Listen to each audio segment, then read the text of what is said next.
पिंपरी चिंचवड महानगरपालिकेच्या क क्षेत्रीय कार्यालयाअंतर्गत चिखली, कुदळवाडी आणि जाधववाडी परिसरातील जे अनधिकृत बांधकाम आहेत त्याच्यावरती आज निष्कासन कारवाई करण्यात आली। या कारवाईमध्ये 4,336 चौरस फूट क्षेत्रफळावरील अनधिकृत बांधकामे हटवण्यात आलेली आहेत आणि ही सर्व अनधिकृत बांधकाम असल्यामुळे याच्यावरती सर्व 10 पोकलेन, 10 JCB, अग्निशमन वाहन हे सर्व तैनात करण्यात आले होते आणि महापालिका प्रशासनासह वीज वितरण कंपनीचे अधिकारी, पोलीस यांनी सर्वांनी या कारवाईमध्ये सहभाग घेतला।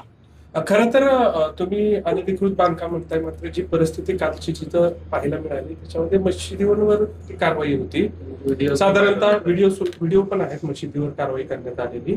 तर साधारणतः अशा किती धार्मिक स्थळ आहेत ज्याच्यामध्ये मशिदी आणि मंदिरांचा समावेश आहे ज्याच्यावर कारवाई केली जाणार? गेल्या काही दिवसापासून आपण शहरामध्ये जिथे जिथे अनधिकृत बांधकाम आहे त्याच्यावरती आपण कारवाई सुरू केलेली आहे। आपण बघता की अतिक्रमण मुक्त फुटपाथचा देखील पंधरवडा आपण सुरू केलेला आहे। काल जी कारवाई झाली ते 4 अनधिकृत बांधकाम होते आणि ते 4ही अनधिकृत बांधकामावरती कारवाई करण्यात आली। मस्जिद होती की अनधिकृत बांधकामावरती कारवाई करण्यात आली।